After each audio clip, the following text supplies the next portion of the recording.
Welcome to this. My name's Philipp. I do art. I'm an artist, and I made that one. So today we're going to talk about this piece of shit because I made that. And was a lot of suffering and pain involved, but also fun. And I feel like I kind of want to talk about my trauma. So this is basically just going to be 30 minutes of trauma dumping.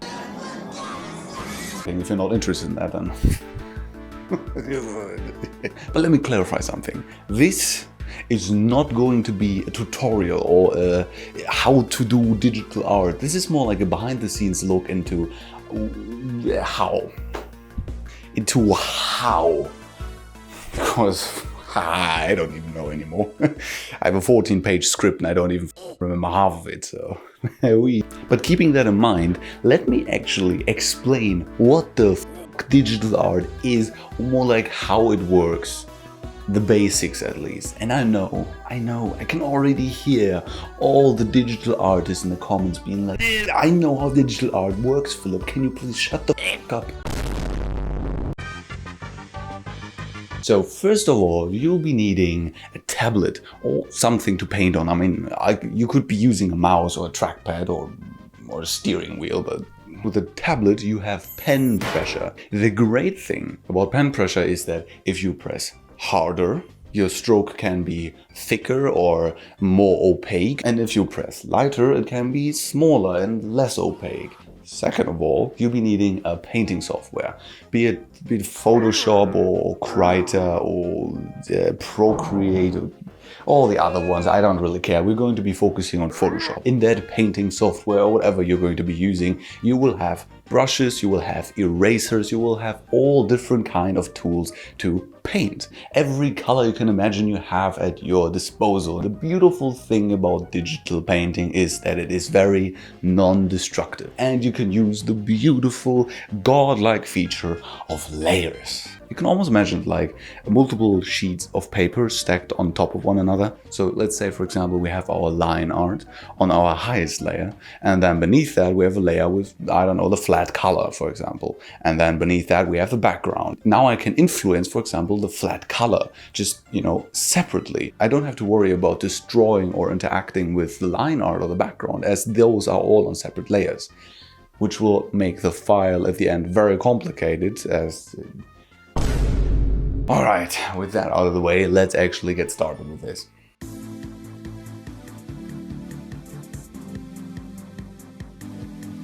So I titled this step the planning phase, as this is the phase where we find the idea, where we think about the character design, where we start doing compositions, where we figure out the color, and then in the end finally have everything set up so we can jump into the process and start working on whatever we came up with. The first and most important step, the idea. So what I do, I go on platforms like Pinterest, like ArtStation, like whatever the hell, and scroll around till I find something that I find interesting. And for this one, I quickly found out that I wanted to do something with cooking and demons and psychedelic colors.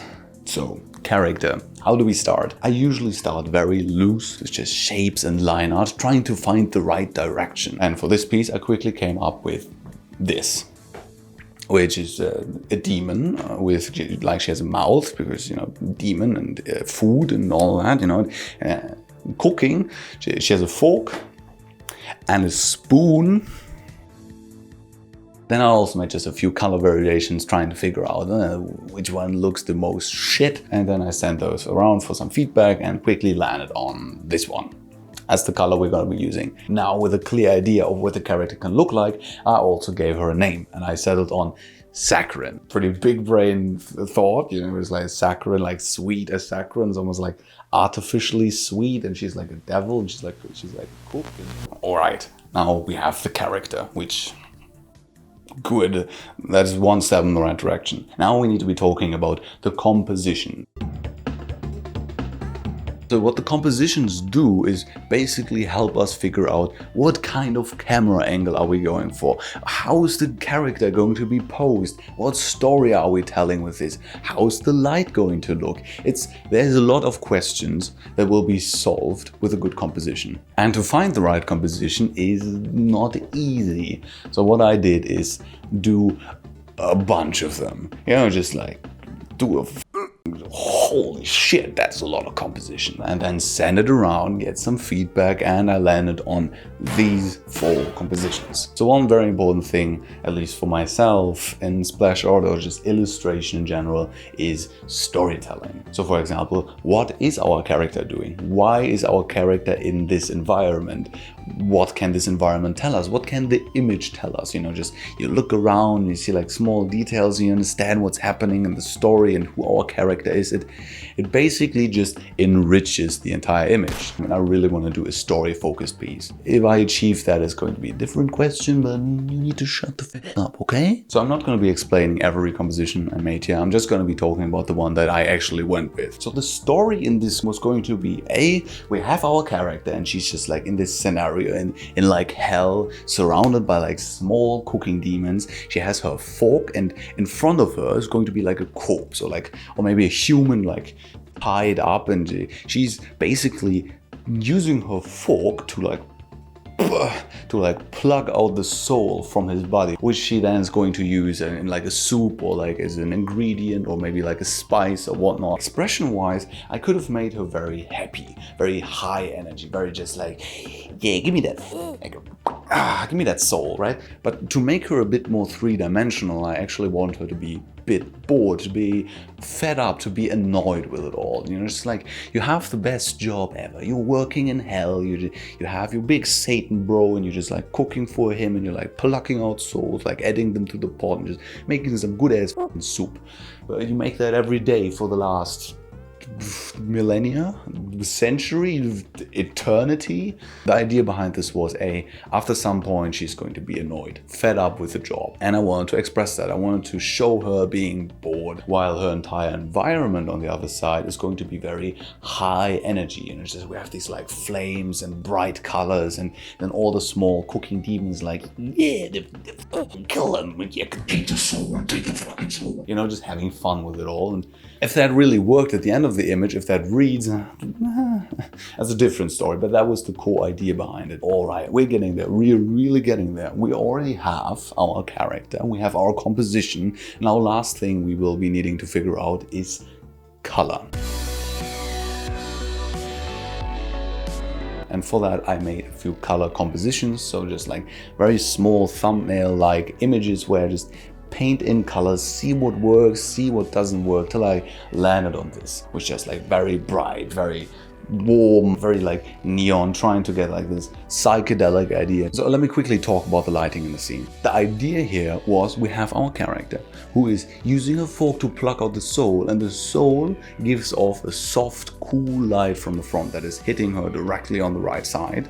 And contrasting with that, we have the fire in the background from like the pot or whatnot, and that is creating a very warm rim light on the other side of her body. It's just like having her softly lit from the front, and the rim light from the other side just really lifting her off the background, making her readable, making it very high key, making it an interesting lighting scenario. And this is a very common lighting scenario we see in a lot of splash arts, like wee. Now let's get to the fun part. Okay, part 2. This is where the fun begins. Let me tell you, it's going to be fun, right? Painting can be very fun, but it can also be very frustrating because it's hard. And you know what? If I have learned anything over my years of being on the internet, of watching YouTube, of being terminally online, then that is that people really enjoy watching suffering. My God, let me tell you, I have some entertainment for you in store if you are also a degenerate. We'll be painting this mostly from imagination, and as you can imagine, painting from imagination is pretty hard. And we'll be using all the useful tools we can get. So I'll be using 3D, I will be using photo reference, and I'll be using a plethora of reference pictures for everything, be it metal, be it fabric, be it skin, be it environments, be it whatever the hell. So the moment has come, we open up a new Photoshop document, I start with a white layer and then just get going. First, I take my color composition that I made before, put it in and start drawing over it. This is a bit more of a polished line art to really get everything set in place, you know, like defining a bit better the facial expression, the features, and how everything is somewhat going to look, you know, just basic setting everything up. And already here you can see me struggling with the fork and the perspective, because my God, perspective is pretty hard. And have you noticed how difficult forks are shaped? Like they aren't just like one straight.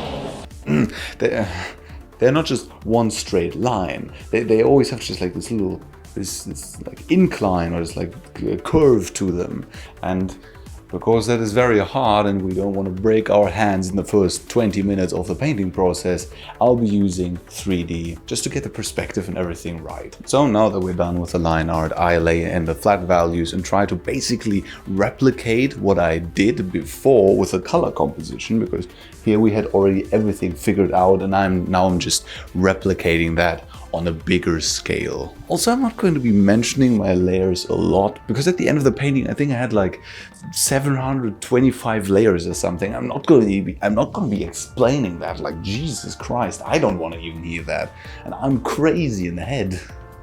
And another thing that might be interesting to know is what brushes I actually use. It doesn't fully matter what brushes you use, but knowing when to use what brush where, or how to get this certain crispy texture, which you will only achieve if you work the entire process with this single brush, that in the end makes brushes on which you use actually matter. Taking myself as an example, I use very little brushes. We have a hard-edged one with which we can just like clean strokes, we can lay in flat values or just values or shapes or whatever very quickly, very easily. A soft airbrush with which we can blend. And then I also have a textured one, which looks like this. It has a very grainy stroke. It has a certain softness to it, so you can blend with it actually really well. This brush I usually use very late in the process when I'm starting to refine and detail. So for the early stages, this one is.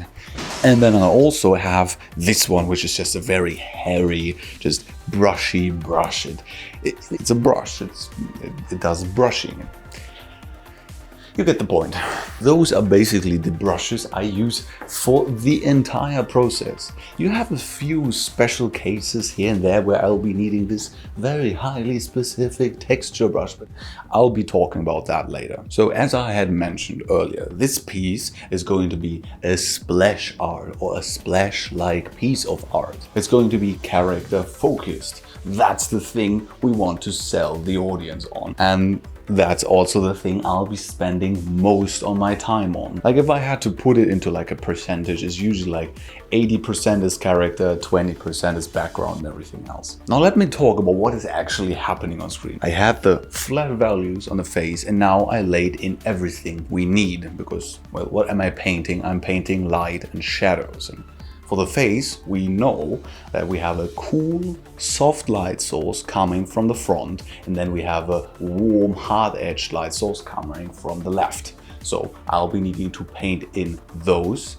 and I also will be needing to take in consideration the shadows those create and the highlights those create. Then I quickly jump down to do a bit of refining on the chest wrapping thing stuff, but you will be seeing me just jumping around the entire image. And this is actually a really important step, as if you hyper focus on one area, you kind of lose track of everything that is around it. And then as soon as you zoom out and you see the bigger picture again, then it almost looks out of place because it was created in its isolated area without taking the environment or the surrounding into consideration.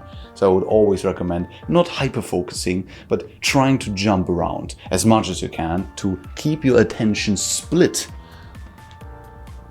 on the entire piece. Then we go to the hand, and If I had to categorize like, hey, what do I paint first? What is the most important part about painting a character? It'd be A, the face, and B, the hands. If the face and the hands look good and look correct, most people subconsciously will forgive all other mistakes in an image. I mean, okay, most mistakes, like you can't just have like, that won't work. Usually these areas you should be focusing on first, or that's what I focus on first. And with hands, I know they are very difficult. They are complex. They have like 5 sausage rolls attached to like a big meaty piece of shit. How the fuck do they work? And again, I use a lot of reference images of myself, aka I took my phone, I propped it up on like a bookshelf and then just like somewhat getting it right. Especially in my style, I'm aiming for a bit of realism, you know. Splash arts in general are stylized realism, so they are realistic, but at the same time they are also a bit simplified. I'm aiming for a bit more realism, which forces me to really understand anatomy, which is hard, but again, that's where reference pictures and photos come in. You can see that painting hands is frustrating. And with that we come to another very big thing that took me quite a lot of time to fully grasp and apply, and that is, well, deleting things and starting over. Here's the thing. When you work on something, what you are doing the entire time is problem solving. You do a stroke, you paint over that stroke, you create problem, you solve problem, you create problem, you solve problem. You know, that's the cycle. That's the cycle of not just painting, but creative work in general. And sometimes it's actually better to stop reworking an area, painting over it again and again and again, and just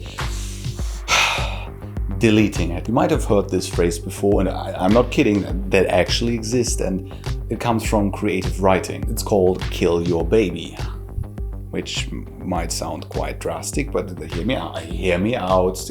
Stop, this will make sense in a hot second. So what I mean by murder your child or slaughter your infant, so here's what I mean with that. Instead of reworking an area over and over and over again, a lot of times it's just straight up better to delete it and start again. Because the second time around, you have already solved a bunch of problems, so now you can focus on new ones. Do it better from the beginning instead of trying to course correct again and again and again. But believe me, I deleted this hand about 4 times, and the 4th time around I knew exactly how to start, what shapes I needed to put in, where to put the subtle shading, and it turned out great. So tough pill to swallow, but I would recommend killing your child from time to time. And here you can see me actually going into Blender, getting a fog 3D model, taking a screenshot of that, putting it back into my image and working with that.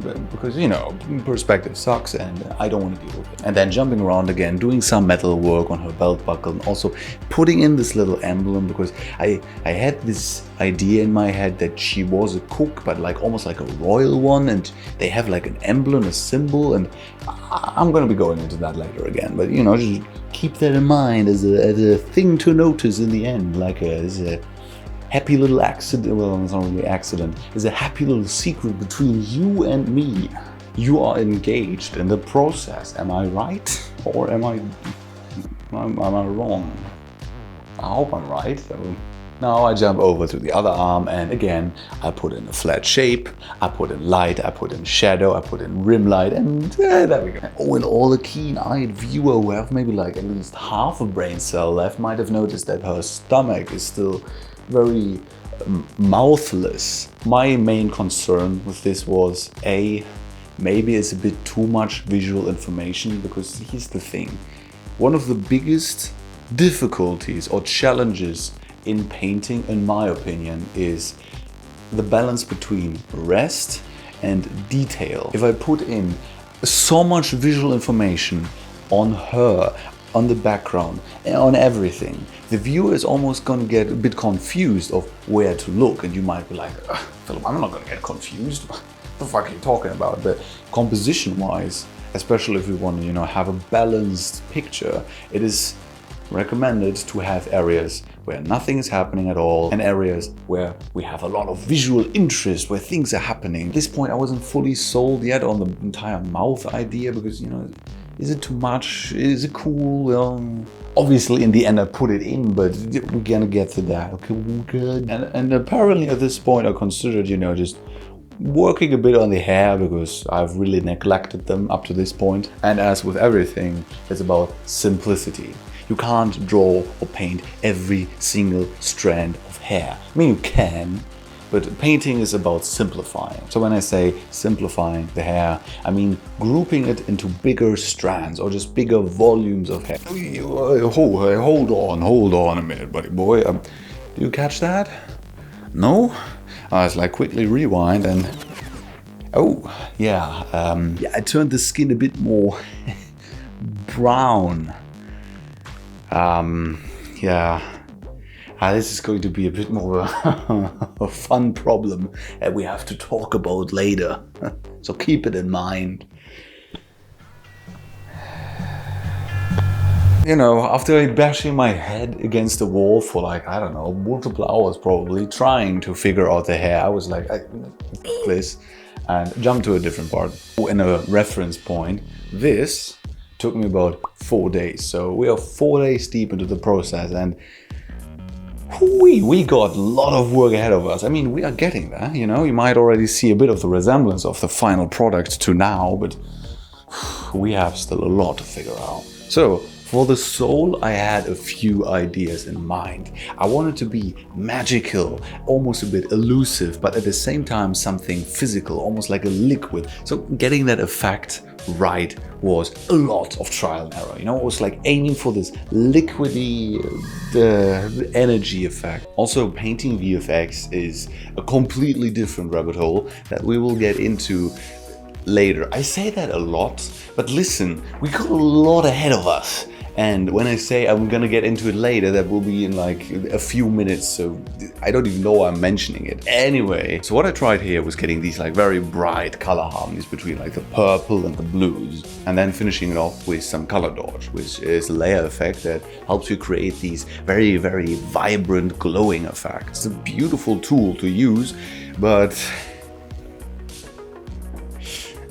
pretty quick and easy to overuse. Alright, then I pull back, do a bit more adjusting on the skin and the face, but I now brush over the entire thing with a soft round brush, if you remember this piece of shit. What I can do with this is basically push back everything and just unify the entire thing, because right now, I would again turn this black and white. What you can see is everything is really screaming for attention. By using a soft brush and just brushing over it, almost like layering atmosphere over the entire thing, you can unify them and make them a bit more coherent.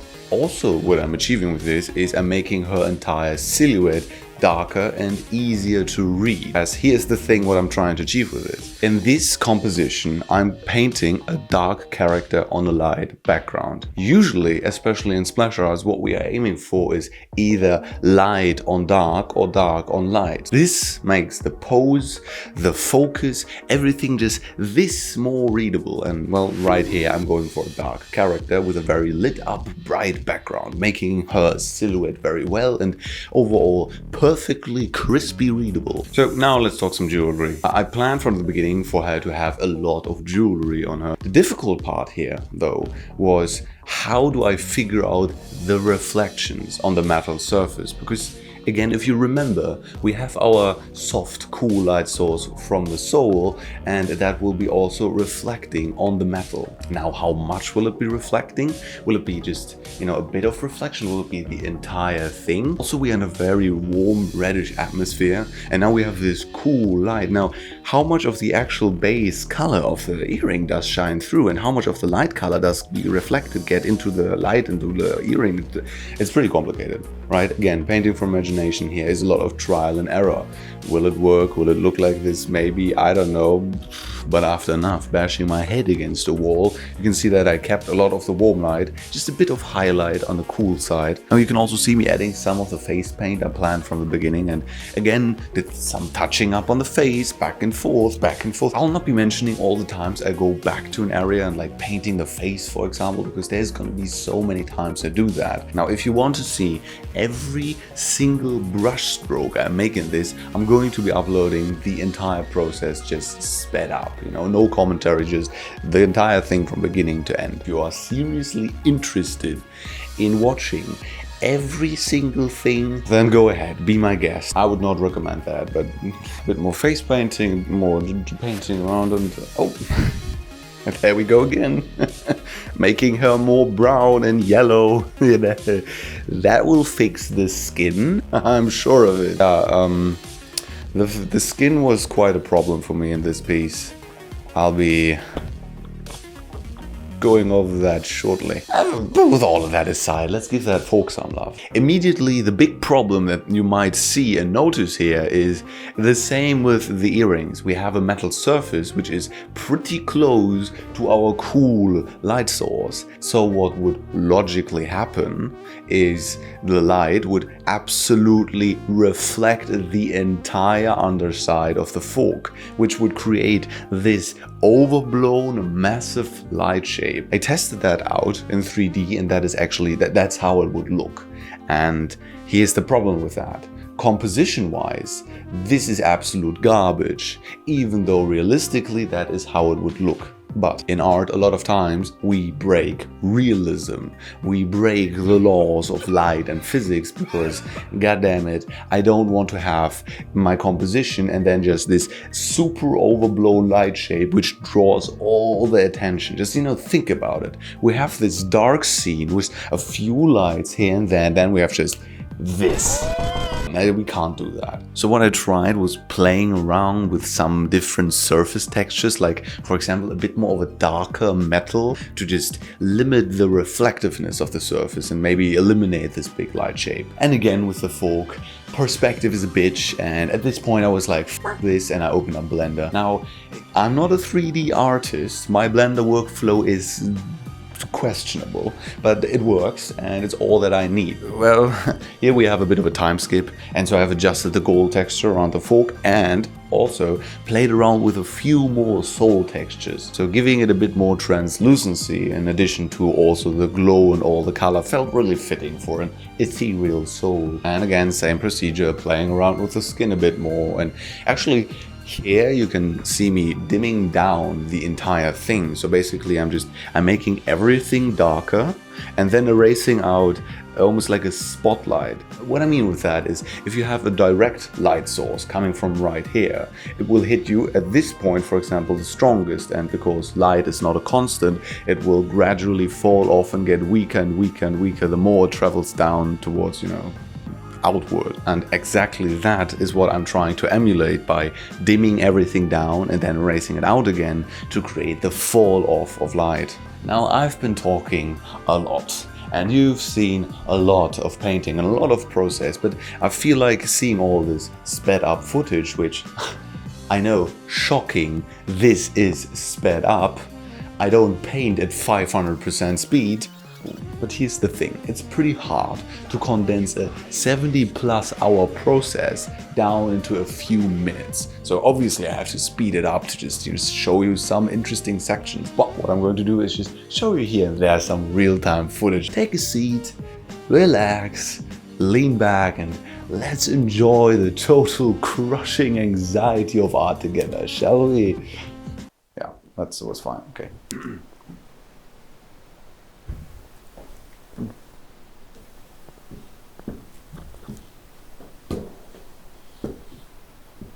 That whole in frames there. Oh, not too bad.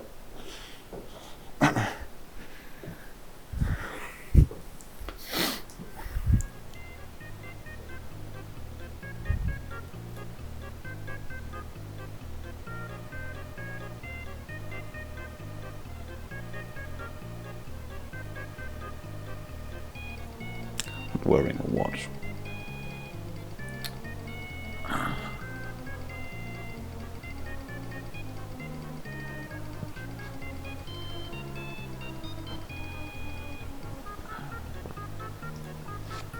Riveting, right? Oh, I'm almost out of frame. Top class entertainment, if I do say so myself. And I don't. Okay, buddy boy. You can piss off now. I'll be taking over from here again. The smoke in the image. I haven't really talked about the smoke she's blowing or the smoke from a cigarette. And I wasn't even sure if I want to keep it in because it's this huge shape which is almost rivaling her. To maybe make this a bit more understandable, what I mean with this is we have her. To maybe make this a bit more understandable, what I mean with rivaling shapes is if I put it black and white and simplify it down to just this. Because what you can see here is we have her, which is a somewhat well silhouetted and readable big shape, but the smoke, the cloud is almost as big as her and the attention is almost drawn away from her. It might sound like I'm bullshitting you, but like shape hierarchy and shape importance actually plays a big role in, again, putting your focus and keeping the focus on the right parts of the image. Then I played around with some more visual styles and bringing in these like very cool contrasting colors on her left side would have been a nice idea. But alas, it didn't really fit, because here's a thing that I also do usually, and that is look at this small navigator image on the top left. You're constantly somewhat zoomed in, you never see the broader picture, and with this navigator I can just see it from super far away and get this like first immediate like judge of, does it read, is it a good composition, does something draw too much attention? And well, I have to admit that this blue smoke on the left it drew too much attention, it didn't really fit, so well, I scrapped it. Then I played a bit more with the jewelry because it felt almost too organized. There was too little of it. And so I added a bit more to make it feel more cluttered, more chaotic, almost as if she would just grab what she could get and just put it on. Here I finally put the character away and started working on the background because God damn it, this place needs some work. Oof. So first I started with the cooking pot, putting in some flat values, then painting over it, trying to get it somewhat right. I quickly noticed that I'm pretty shit at painting environments and backgrounds, so I went into 3D to get a good idea of what it would look like. Our texture that we're working with is this very old, rusty metal surface, and we have this very hot, smoky, warm, reddish, glowy environment. The question is, will it even reflect? Will it be visible? Will it reflect at all? Will it just be one big dark shape? And figuring all of this out is a headache, to say the least. So yeah, 3D helped me here to just get a somewhat correct idea and to get this rusty old metal to read. For the little cooking demons, I again started with a rough sketch, then flat value, then shadows, then highlights, and overall the design wasn't really set. Yeah, I wasn't super happy. I had a rough idea where to go with it, but again, it took its sweet time. But generally, how I go about all of this, let's take the cooking demons, for example. I have like a very reddish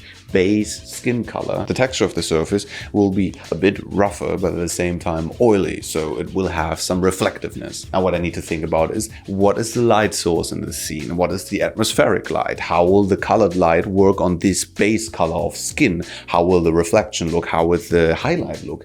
Will there be even any reflection? Will it be just changed from the atmosphere being this warm? How will the ambient occlusion look? How will the bounced light look? How will the direct light look? Will it change too much? Will it be occluded? Is it very far to the camera? Is it very close? Will it be overlaid with smoke? And then your fucking head explodes. But yeah, having helpful tools to make these very big problems less problematic is helpful. Good. Great. Now with this little guy, as you can see there, there was a bit of a little time skip, but now it looks good. It's a shame that Philipp did not record that part. Did he now? That fuck. Anyway, the core idea with this little guy was, he was supposed to be fun, but evil. Now, the question was, how many would I make? Where would I place them? And how do I make them not stale and boring after a while, especially if there is so many? And believe me, god damn did I paint a lot of these, but I really needed to because I wanted like a small army, or just like almost like an angry mob of like demons ready to do evil shit. Ooh, oh, that one, yeah, he turned out really, really well. And again, what you can see here is this spotlight concept that I talked about earlier. Also, with all of these, it's a careful balancing act of who do I give detail and who do I not give that much detail. So I generally try to give those in the background less well than the foreground, the ones that are more important, to give a bit more detail to make them stick out. And what you can see here is that I put in more of the guys who are actually carrying bodies, because we have the body in the foreground, which with its soul and all is a very exceptional detail and storytelling thingy magic, but I want to repeat that throughout the entire image to not make it feel out of place. So, you know, I gave them here and there, and he gets one, and you know what I mean. And talking about bodies, I gave the guy in the foreground some love, but not too much, because, you know, that guy, am I right? Now, with so many of them already painted out, what I needed to do now was composite them a bit smarter, because right now there's a lot of free space and they're not really placed that well, and it needed to appear as if there was way more than there actually were. And back to the face. Well, have fun with that. Anyway, also some leather work on the belt and a golden belt buckle. That's some cool shit, I think. So now that we have almost everything set in place, and what I mean with that is we have our background painted, we have our character somewhat painted, light and shadow and color especially is all set. And now we reach the gray background stage, at least that's what I call it. And what I actually mean with that is that I basically separate the character from the background by overlaying the background with a gray flat layer that I turn down the opacity a bit so that everything else is secondary and I can mainly focus on, for example, here, the character. Without explaining too much, you can already see how the background and everything else around the character is just like, it's getting pushed back. We don't focus on that anymore. Now, we have reached the phase where we just put all our focus and attention right here. So let's pick up where I left off before with the character, and that is the belt and the belt buckle. Because here I really started figuring out the gold texture around the image, and it was a lot of just like, yeah, that's good, but no, it kind of isn't. But that is good. I mean, no, and then it took some time. So yeah, after a small time skip, I landed on this. Oh, and remember this one? I wanted like an emblem down on the belt, so I designed one. And again, trying to imply that she's like a royal cook or something along those lines, with like a crown and the crossed fork and knife. And after I had the sketch finished, I just placed it on there and filled it in to give it this imprint look. Also,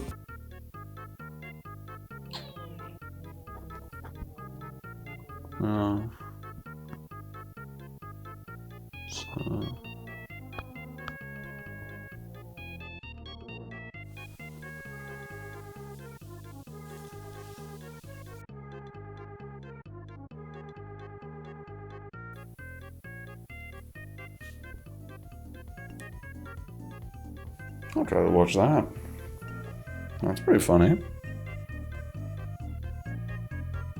Oof.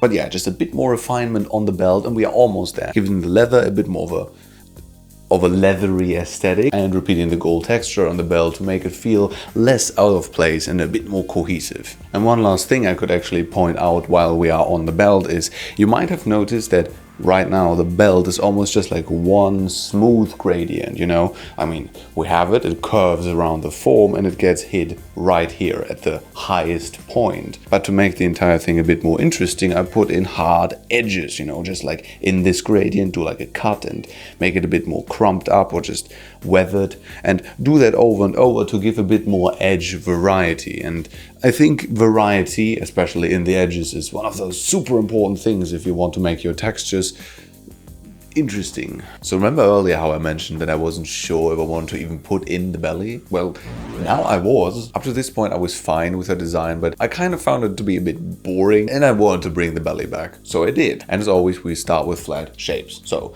a hole for the mouth, then some gums, teeth, a tongue, and it was pretty simple painting the mouth, to be honest. Just put in some highlights, some saliva, some detail here and there, and it works. But surprisingly, I actually had very little trouble painting the mouth. I just tried it to look a bit more monstrous by making the teeth very, very jagged and edgy and giving them some variety in shape. And I haven't really mentioned it, but we are slowly getting to the fun part, actually. As soon as we entered the gray background stage, that basically meant that we're going to focus more and more on detail. And for me personally, the detailing stage that's where it gets really, really fun. And yes, I hear you say, like, Philip, isn't painting always fun? And more or less. Usually when you hear artists talk about their work or the process, it's usually like, oh, it was so much fun, I'm so glad I could work on this project. And I'm, on the other hand, I'm just like, God damn, this was agony, holy shit. The actual fun part begins when I get to this stage, when all the big problems are solved, when the color is right, the light is right, and I can just focus on making detail work. That's the fun part. All the rest, just, the planning and working out all the different problems, that is just exhausting, frustrating, and very, very painful. So let's move up a bit and work on the chest wrap. These were pretty cool because I could use like really, really cool mummy references to get this old weathered bandage look. I should maybe mention the most difficult thing for me personally when it comes to this part of the image. And that is spacing out detail with rest. And I mentioned that concept earlier before, but let me explain a bit closer to what I mean with that. So remember how I mentioned earlier that basically if there is too much detail, then the detail is nothing special, as it has no room to breathe or no space around it to really make it special. That is the difficult part about detailing. For example, on the chest wrap here, I could have made so many small folds here and there, and just like weathering and small like strings sticking out at the edges. I could have over detailed this thing into oblivion. I have that possibility, but it's about restraint to really make the detail pop, to make it unique. And to achieve that is difficult because it's usually based on just a gut feeling. Yeah, I've detailed there, but right next to it also is a big clump of detail. It should maybe like put an area in between that is not really detailed, so just like a thick stroke of nothing. Again, a delicate act of balancing. And then I moved up a bit further to work on the choker, which we already have almost completely figured out because it's the same leather texture as the belt and the same gold texture as the belt buckle. And another tiny little detail that most people probably will never notice, but now you will, just between the two of us, I added the same emblem I had on the belt buckle on the choker, just to repeat the entire thing. But yeah, and now bit by bit I'm getting more and more confident with the gold texture as we have it figured out on the belt buckle and now on the choker. So let's do the rest of the gold. And next, on the bracelets, I'm also selecting single body parts and separating them into layers. So for example, if I want to change something particular about the arm, or want to just like really make it crispy and good looking, I have a bit more easier access to it as if I have it just merged into one big thing. While I'm in the background working on the gold detail, let me again point out just the difference between detail and rest here. For example, if we're looking at this ring, you can see that one part right at the highlight has all this like hard edges and crispy detail, and then the rest is almost just like completely vanished in shadow. I've mentioned it enough times. It's a good way to not flood the entire piece with detail.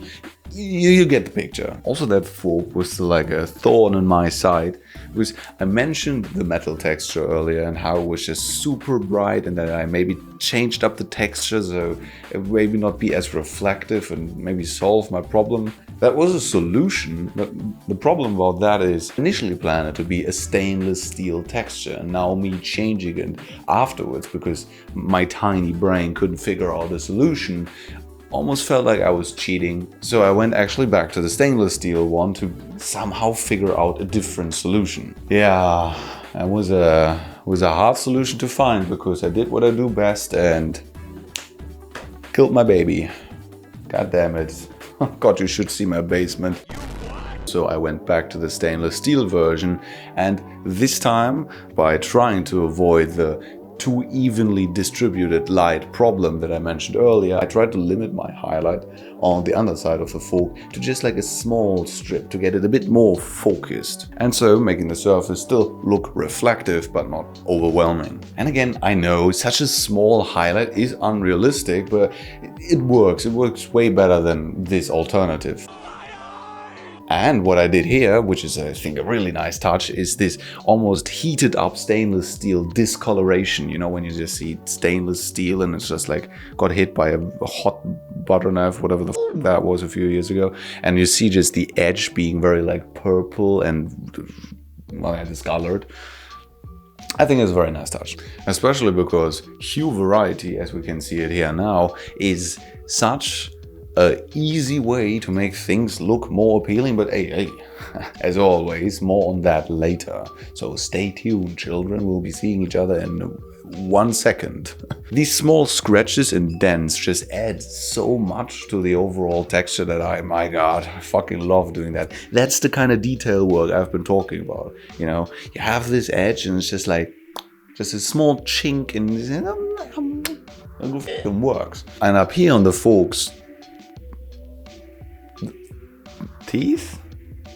What is fork anatomy? But you can see I left them completely in shadow to again give this feel of gradient light and put more focus on the highlighted area of the fork and leave the rest just completely out of detail. It's unimportant and uninteresting, and it just draws our eye better to the actual spot of interest. And to spice up the gold texture, I added some small swirls and ornaments. I wouldn't know how to describe it. It's just some nice flavor. But yeah, how I already mentioned, I have the gold figured out. I know the color, I know the texture, I know what to do. So adding some more was relatively easy. Well, it was relatively easy. Talk about the skin yet? Should really talk about the skin.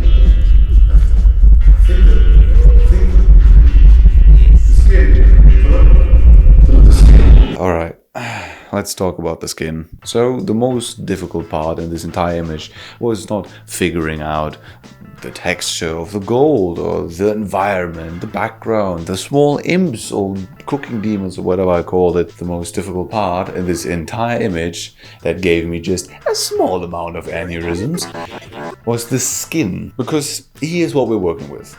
Sakharine, our character, is supposed to have a bit darker skin, and she is in a very dim, moody environment with very red, warm light. So this is what it looks like right about now. The point here is that she's pink. Okay, so let's figure out what's going wrong here. And to do that, first, let's have a look at some reference pictures. And what I found out real quick were two very important things that my Sakharine right now was lacking. And that was A, the midtones.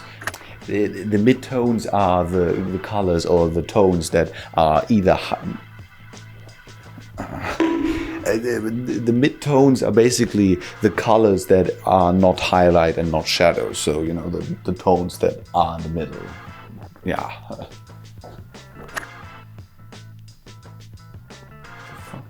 The midtones were way too light. As you can see in dark skin, as you know, it tends to happen, the midtones are darker. I know, shocking revelation.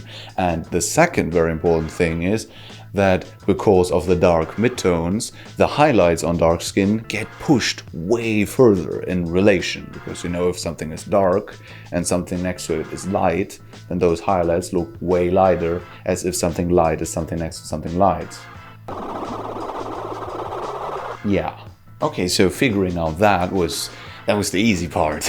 So trying that, I darkened the midtones and pushed up the highlights, making her appear a bit more glossy. And I'd say I immediately got way closer to making her skin look dark. Also, let me quickly inject it.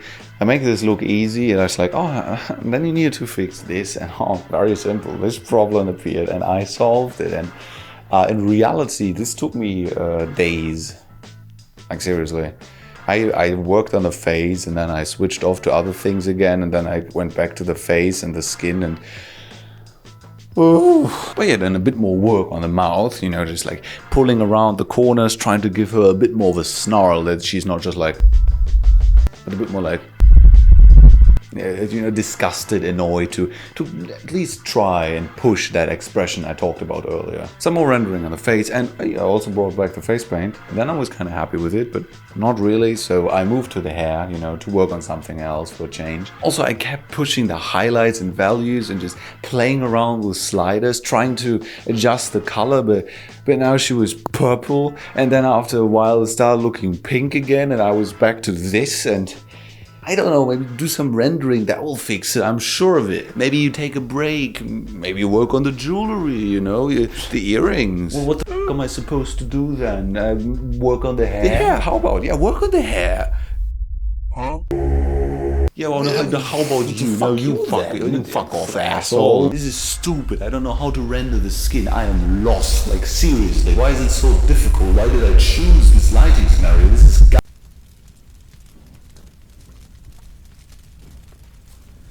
But here's the thing. We already had solved a lot of problems with the face. The rendering was coming along nicely, you know, the pores, the subsurface scattering. It was all making the entire thing look alive and quite nice. It's just as soon as you pulled out and looked at the entire thing from afar, she still looked purple. Then just change it. Well, I moved on. You absolute clown. So as I already had mentioned, I wanted Saccharine to be very sassy. To support that, instead of just giving her a normal cigarette, I gave her one of those like cigarette holders, which came along really quickly. As I had already mentioned, with all those things figured out, you know, the gold, the texture, the black, the white, the contrast, the values, the hue, the whatever the you know, making new things is just quick is easy. Alright, where I also have been neglecting up to this point is the tail. So now I want to go down there and put some work in. And to do that, I first needed my shapes, but because the tail is very long and very flowy, and to get, you know, this like perfect curvature is not very easy freehand. So what I used is the curve tool or the pen tool or this tool. It basically just helps you to create this very accurate, curvy, flowy shapes, and with that I selected the entire tail and then started painting it in. And as I have already mentioned 1,000 times or more,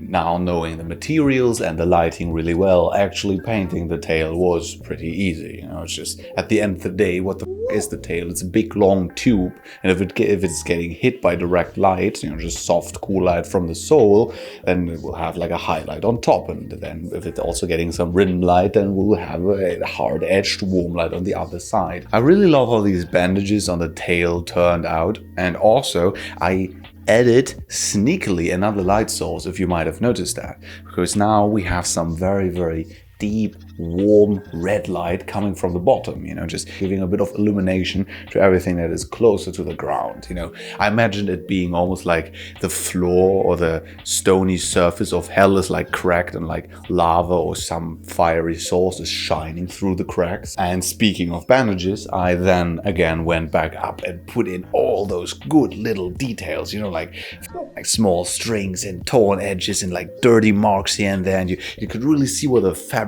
was like torn up, and god damn, I'm telling you, this,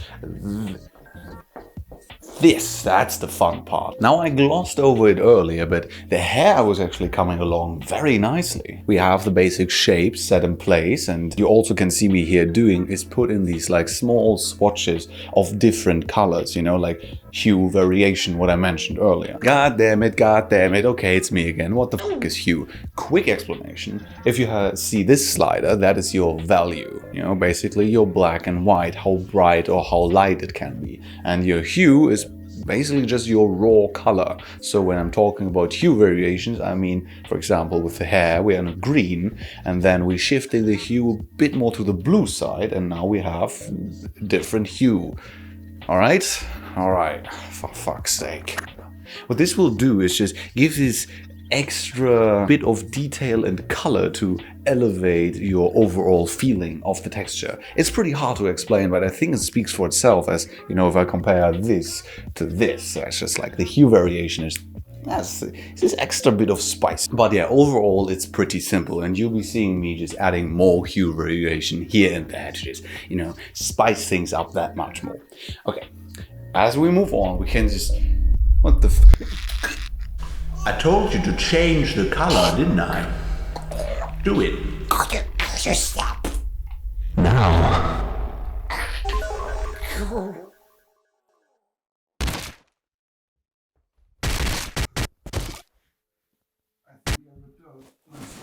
Microphone.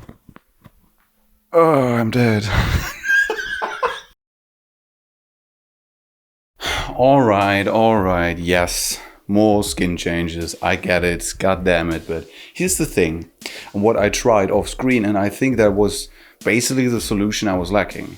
And that is just desaturating the skin. It was purple, it was pink, it didn't look black or dark or whatever the f. And why is that? Well, because darker skin is darker, it does not tend to be discolored that easily. My pants, for example, who are darker, do not get that much reflected green light, because darker color does not reflect that well, aka does not get discolored by different light sources that easily. And that's the thing. But I was trying to give it the color of the environment. You know, it's very warm, and the dark skin has a reddish, warmth, bluish hue to it. So mixing that, I would probably end up with something like this, but it didn't look right. And that is because dark skin would probably still be pretty desaturated. Maybe I'm completely wrong. The thing is, I don't know if you've seen my skin color, but I can't really check. But it somewhat works, and I've already spent way too much time on the skin, and yeah, I'm happy. So f it. But hey, again, it works, and I think we're on the right track. So I did some more changes on the face, like push the hair back a bit more. But yeah. Now we have the right color, we have the right shape, so all that's left to do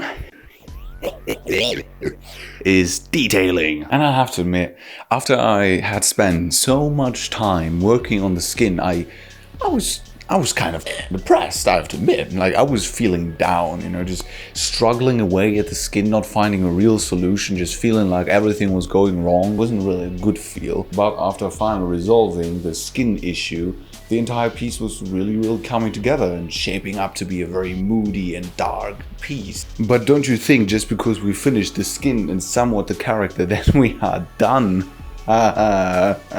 No, not really. So then I again started working on the soul because, you know, because I somewhat had to find what I wanted it to look like, but I also hadn't. It was still a lot of questions open because I wanted to keep this ethereal, droopy, liquidy texture. So what I did was play around with a few looks, which I really didn't like. I found all of them boring, and then had a brilliant idea.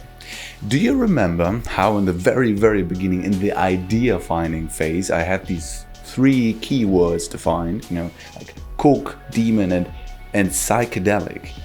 Yeah, that really got lost in the process. So I thought, why not bring that back for the soul, you know? I think that could fit very well, just this very over-the-top, neon, just psychedelic looking effect. So first, what I did was throw in these very neon saturated colors and create these swirly patterns. And I wanted the soul, you know, to be plugged from the body and to also have some personality. At this point I was like, is it gonna work? I don't know, just nothing seems to really work out. And then I just cut some holes into it and I was like, oh, yo! Again, with the rest of the pattern and these swirly things, it wasn't that difficult creating them. The difficult part was spacing them out. Where would I have swirls? Where would I have rest? The eternal question of detail and rest. How do I balance it all? Then as it was coming along nicely, I quickly changed in the background to add some fire and heat for flavor. And I hadn't really put any work and effort into the body the soul is actually attached to. So with him, the tricky part was as to not make him too light, you know, because that would really pull away the attention from our main character. And we don't want that. And also in addition to that, he was a bit bland, a bit boring. And I mean, the soul was being pulled out of him and there were ropes around him, but besides that, but then a clever little helper of mine, which shall be unnamed, whispered me a clever little idea in my ear. And that was, why not show the soul being plugged from within him, you know? So there is light from the inside, from the soul, illuminating him from within. And I have to admit, in the beginning I was like, ooh, I don't know, bro, that sounds kind of shit. I'm not sure if I want to do that. But then, after some ref images of a 3rd grade Spider-Man villain and a bit of playing around, I have to admit I was warming up to the idea. Then also adding some soul smoke, soul gas coming from his mouth and nostrils. I was pretty satisfied, you know. I think we made quite the improvement. So the background was okay, it was fitting. We had this very warm, hottish atmosphere which gave it the hellish flair I was aiming for. But I was still struggling with the pot. So after some adjusting and correcting later, I started creating this very nice looking metal texture, which I kind of lost myself on that one, and it was a bit stupid that I created the entire metal texture for the big pot, because it's gonna be overlaid by our main character, and because it's the background, it's gonna be blurred out later. And yeah, not the smartest choice. At least it was cool looking for the time, so hey, now you know how it looked before I pushed it back into the background and blurred the living shit out of it. Adding, pushing, refining the detail a bit more, creating more fire, and then I wanted to work a bit more on the fork, as I wasn't super happy with the perspective. So what I did was cut the entire thing out, create a 3D model with a bit more foreshortening, put that back into 2D, and then adjust the entire thing with transform. Hello, it's me again. So the transform tool is really useful, because if you use it, you can basically adjust pixels, anything you've selected and, well, is in your selection. You can basically transform, push, morph, do bigger, do smaller, rotate, all the good shit. That's what I mean when I'm saying transform. Hamster. Now with all my little characters in the background, I wasn't sure how to handle them, because right now they are too contrasty, they're pulling too much attention, so I had to push them back, you know, overlay them with atmosphere, blur them, but I didn't want to lose all their personality, so I just started first by rendering out our main boy here in the front, cleaning up those edges, putting in some highlights, refining those eyes, refining the metal plate, refining the human on the metal plate, pop on a soul, and done. And I hope you haven't forgotten about the big man himself, the devil in the background.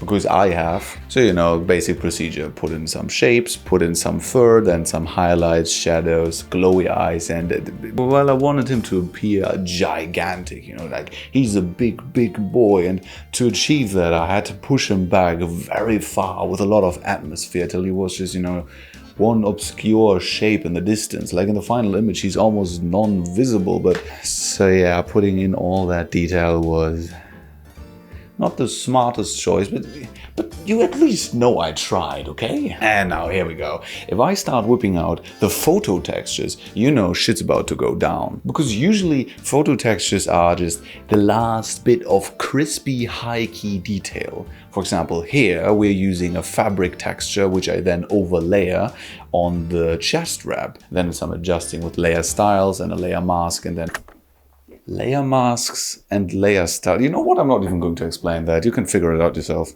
I'm brushing it out with a soft brush, and also I distorted and transformed the texture of the fabric so it would fit better on the curved surface of her. And in this stage we are making really small, tiny, minute changes, like literally like pixel pushing kind of changes, like, oh, what would happen if I made her 2% darker and 4% more saturated? So making decisions here can be really difficult as to, well, should I not make her 4% darker? And what is really helpful is if you have a core idea or something you want to achieve with this piece. And now I started making selections to get those like final, perfect, crisp edges. And it's nothing special or complicated, but seeing the selections made in time-lapse is #satisfying. Isn't that right, real-time me? Particles and visual effects here do a lot of heavy lifting for an image like this. Without it, it almost feels empty, a bit barren. But then you start adding in particles like ash, dust, magic, amber, whatever and it makes the scene whole. Like all these small, tiny little details, these micro shapes, it's good. So how I approach particles is usually that I have multiple depths. So some are closer to the camera, some are further away. Some are bigger, some are smaller, some are blurred, some are whatever you get the point, which is variety. And here it's just about those hairlines, like putting in all that perfect tiny little detail. Like my brush is literally 1 pixel wide and I'm just like, I'm relaxed, I'm leaned back, like no more anxiety, no more problems to solve. Now it's just about enriching the image. Wait, what's wrong? Fuck. Shouldn't I, yeah. So, you know, we're literally on the home stretch, like about to finish the piece, like probably like a day or 2 away from finally being done with this piece of shit. And now I decide to change things. So what I noticed is that we have our fork that goes behind her back and then just disappears. And that is a bit of a no-go because usually you want shapes to follow through to be a bit more understandable and readable, because right now you're just like, where the f did the fork go? And I know it went behind her back because you and I at least have 2 brain cells left. But, you know, it should be a bit more understandable. So what I did was, how about we just follow the shape through? I tried it out in 3D. It is literally impossible for this kind of perspective to happen. You would need like a fork that is like 20 meters long for it to appear in this kind of perspective and foreshortening behind her back. But we break the rules of physics here and we don't care. You know the drill. Put in flat shape, put in color, put in light, put in texture. Notice that it's pretty far back in atmosphere, so basically erase all the detail you just made by overlaying it with atmosphere. Good job, idiot. So now that we are nearing the end and are fully in the post-processing phase, there is one beautiful effect that I love to add, and that is chromatic aberration. And it's like a distortion effect which appears in like camera lenses, you know, at the outer sides of an image from like a physical camera lens, because the light goes into the lens and it gets like split up into like its primary colors and it's not really focused at the something like that. I don't know, it looks cool, I like it. And effects like these are really like a big blanket that you lay over the image at the very end to just like merge everything together and make it unified. So what I do to achieve this effect is, first I make a copy of the entire image, so I merge it down into one layer. Then I make a copy of that, go into layer styles, go into the channel colors, which is these 3 options. You can turn them on and off, and I turn them off so the entire layer is just one color. So in this example, it's gonna be just purely red. And then we make a layer which is just purely blue, and now, here comes the funny part. It's not really funny, but that's how I do it. So what I do is go up into the effects panel and go to liquify. Now, with the liquify tool, you can basically push around pixels. I use that one a lot to just adjust smaller things, you know, for example, oh, the face is really crooked, or the eye is too big or too small. But now what we do is we push around the pixels where I want more aberration, for example, you know, outside of the edges or at points where I want less focus, you know, so basically everything at the outside or everything around our character gets a bit of aberration so that our focus is drawn in towards the middle. Fully explaining this is pretty hard, but because we shifted the pixel on the layer which is set to only the red channel, taking notes I hope, now we have this kind of aberration effect on the edges, or basically where we pushed around the pixels. It's a bit complicated, but it gives me a lot of control of where I want my aberration to go. Now, we are almost done here. We are this close, but you know what it could use? You know what it could really use? Some good old...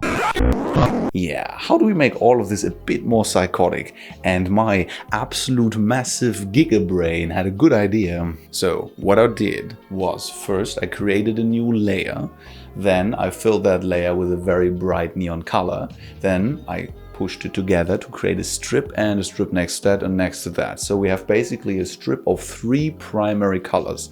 I choose RGB colors because, you know, they are very contrasty and would, you know, create a bit of a an eyesore, which I wanted. And now what I did with that one was duplicate that and duplicate it again. And I hope you are not photosensitive, because this is going to get very painful real quick.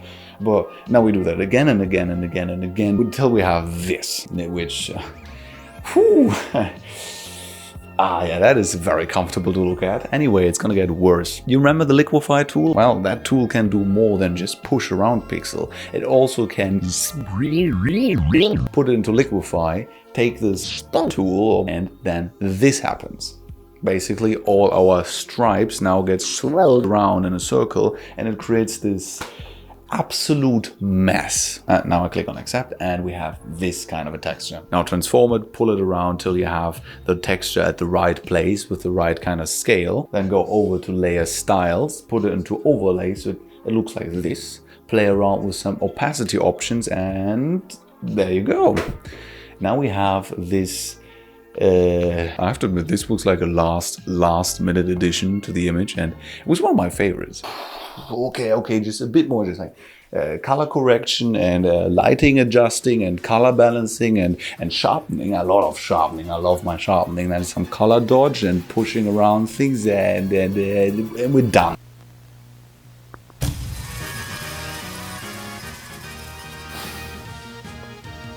We're done. So yeah, there you go. This is the entire process of me creating Saccharin. Again, it was about like 70 hours plus. Like a lot of it I cut out, a lot of it I didn't record, but you get the point. Also, again, I will be uploading the uncut version, you know, just like from beginning to end, cut together with like, I mean, it will be sped up. I won't be uploading 70 hours of footage, like, ha!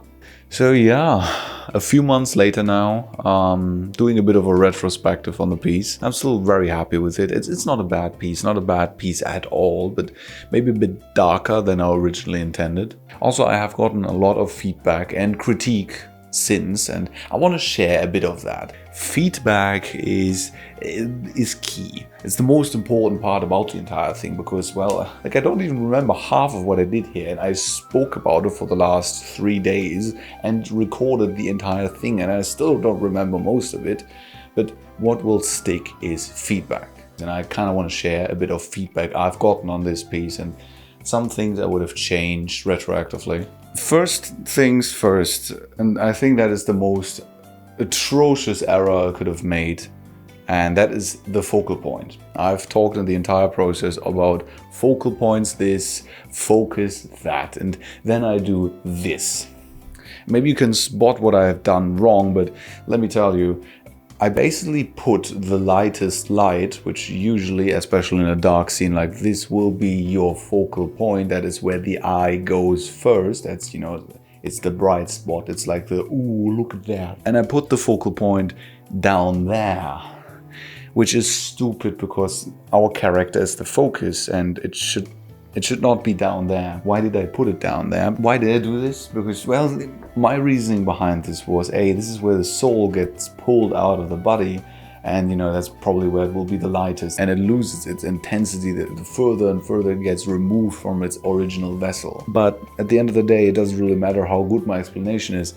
The fact still stands that I put my focal point horribly wrong. Now, second, what I've heard from a lot of people is that the story is sadly not that readable, especially because of our guy here in the front. What I maybe should have done to make it a bit more obvious that this is supposed to be a human is maybe put him a bit more in a silhouette instead of just like this. You know, and maybe like put up a hand or something so it's more easily readable and understandable what the story is supposed to be. And another smaller thing which kind of pisses me off is, you remember when I resized the fork because, you know, I didn't like the perspective and I wanted to change it, and I put it into 3D and got it back and put it in again, and you know what that did? It created this. A tangent. To anybody who's like, what the fuck is a tangent? It doesn't look too bad. A tangent basically is the cardinal sin in art. If you make tangents, you are A, a psychopath, or B, pretty stupid. And lastly, I have to admit, the pose and the gesture of just like, it's a bit lacking in energy. It doesn't really match the motion, you know, like the plucking out the soul. It doesn't really look like that. It looks more like she's just like holding it in place, which I guess it works. It's a bit more of a calm piece that way, and it's not like she's not like yanking it out, like not that, but still, it feels like it's lacking energy, which, damn it. But yeah, that's it. It's done. I'm done. But you know, when I created this video, or when I had the idea to do this, and warning, this is going to be quite the tangent, so you know, you can fuck off if you don't want to hear any more of my annoying voice. But when I first thought about doing this kind of a process, I was thinking about speed paintings and how other artists show their process. And I have to admit, I always found speed paintings and then just like these sped up processes very boring. I watch them because I can still learn some things from it, but besides that, they're not really entertainment. It's just this sped up process with, I don't know, like some music under it, like some nightcore, and just like 200% speed, like, wow. It's not that engaging. And I think, especially nowadays, in an age of growing AI influence, of social media, of people posting things on the daily, of so much content, I find it very important to just show my process, not to pat myself on the back, not to make you be like, oh, what a great job you did, you little fuck. Like, no, not that. I find it just very important to sometimes slow down and realize there's still humans, or well, a lot of times humans, behind this kind of art, behind every piece. And I don't want to fault anybody here, because listen, hey, I consume art the same way, but more like just showing people how much work and effort actually goes into art. Be it any kind of art, you know, like, be it music, be it visual arts, be it... I just really want to give you some context, and I hope I achieved that. I mean, please let me know in the comments if I did. If it was interesting, if it was entertaining, if it was fucking boring, you want me to die, like, please go ahead, just comment. That will only help me with the algorithm, you fuck. I win. I always win. Okay, so yeah, more content like this in the future. Leave a like, ring the bell, subscribe, leave a comment, send your grandma. Send your grandma. So I'll be needing to paint in those, and I also will be needing to What take is he into talking consideration about? the shadows. Oh, sorry, grandma, you have no choice in this. The script says so. Yeah. Yeah, that's it. I guess. You can f*** off now.